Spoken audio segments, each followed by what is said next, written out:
Stanislas, vous avez participé aujourd'hui au workshop sur les indicateurs de performance marketing pour les influenceurs dans le cadre du Global Influencer Summit. Quels sont selon vous justement les principaux indicateurs?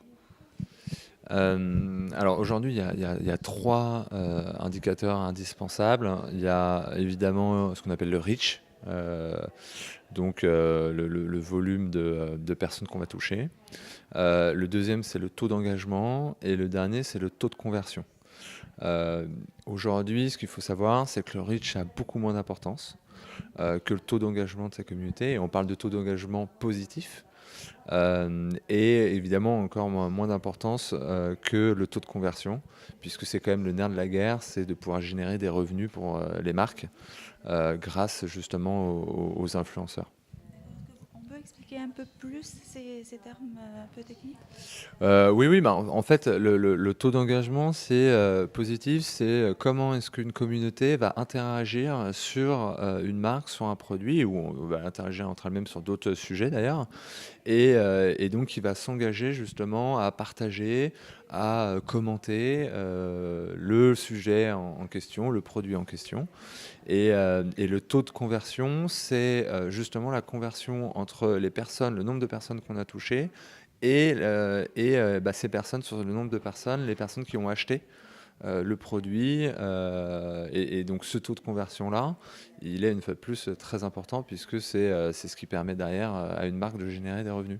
D'accord. Alors la plupart des influenceurs utilisent surtout les vidéos pour se faire remarquer. Est-ce que c'est plus intéressant selon vous par rapport à la photo par exemple ou à l'écrit?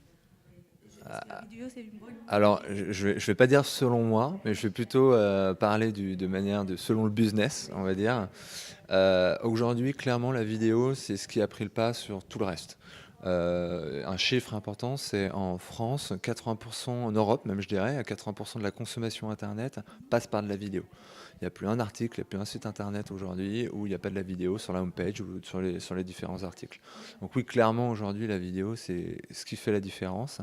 Et c'est quelque chose qui doit être travaillé qualitativement par les influenceurs pour pouvoir convaincre les marques justement de travailler avec elles. D'accord. Il y a toujours eu une polémique sur la durée idéale d'une vidéo. Oui, oui, alors, je vais me baser sur. C'est clair qu'il y a, alors il y a des notions, il y a une notion de temporalité extrêmement importante sur la vidéo. Et donc, il y a la temporalité, c'est le tempo qu'on va donner à la vidéo. Aujourd'hui, on est dans une ère de binge watching, c'est-à-dire que les gens, les jeunes, consomment énormément des vidéos, beaucoup à la suite. Et donc, il est indispensable d'avoir justement des vidéos de moins de 3 minutes, si possible, et qui ont un tempo très rapide.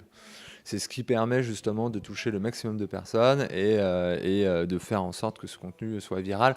Enfin, c'est une des notions, puisque évidemment la viralité, ça va être la qualité du contenu, et la notion de ce dont je parlais un petit peu tout à l'heure, de well observed. Le well observed, c'est quoi? C'est en fait de faire en sorte justement que ce contenu enfin que la communauté, pardon, s'approprie le contenu vidéo. Je pense qu'aujourd'hui, il n'y a pas de règle. Et puis d'ailleurs, je pense qu'il n'y a pas de règle parce qu'on est au tout début en fait de ça, de cette expansion vraiment de ces contenus vidéo.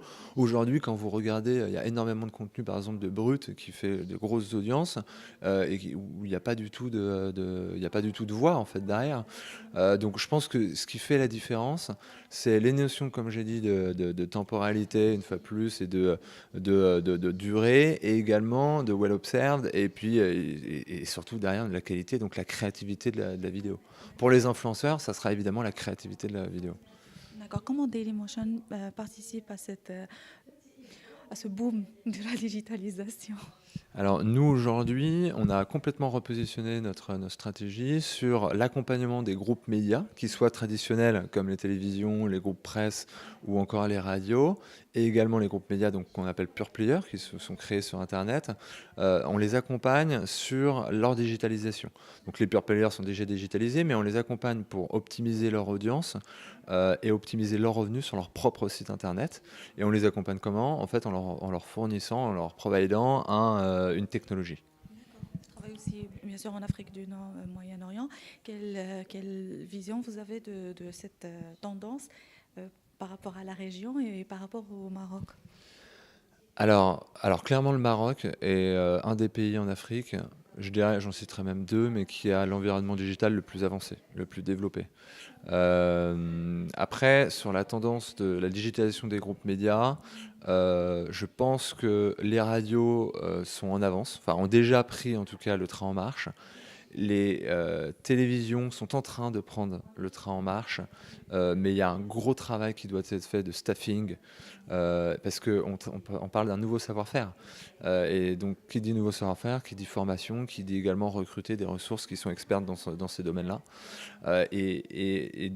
Sur le média de la presse, clairement, je pense que le média de la presse est très très en retard sur leur digitalisation. On peut voir qu'en France, je compare avec la France parce que c'est un marché que je connais bien, les groupes médias presse ont très bien réussi. Justement, on disait qu'il y a 15 ans, le groupe presse allait mourir à cause des médias gratuits, à cause des journaux gratuits et à cause de l'Internet. C'est tout le contraire aujourd'hui, justement, avec des audiences beaucoup plus importantes pour ces groupes presse, avec des revenus également plus importants, puisqu'ils peuvent aujourd'hui vendre un article one by one.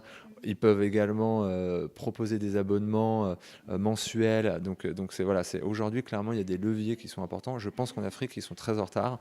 Et c'est pour ça qu'il y a beaucoup de pure player news qui se sont créés. Pourquoi, à votre avis, ils sont encore en retard ou plutôt que le secret des médias, en comparant avec la France, qui ont réussi à s'imposer et à réussir le virage? Franchement, c'est une bonne question. J'aimerais bien la connaître pour trouver la solution et pour permettre à ces groupes médias, ces groupes presse de se digitaliser. Moi, je pense que c'est une question de volonté, en fait. Enfin, c'est une question de volonté, c'est une question d'investissement, évidemment. Ça demande un investissement à long terme. Je ne connais pas la situation, évidemment, de ces groupes presse, mais ce qui est clair, c'est que quoi qu'il arrive, si ces groupes presse ne se digitalisent pas, il y a peu de chances qu'ils existent dans une dizaine d'années.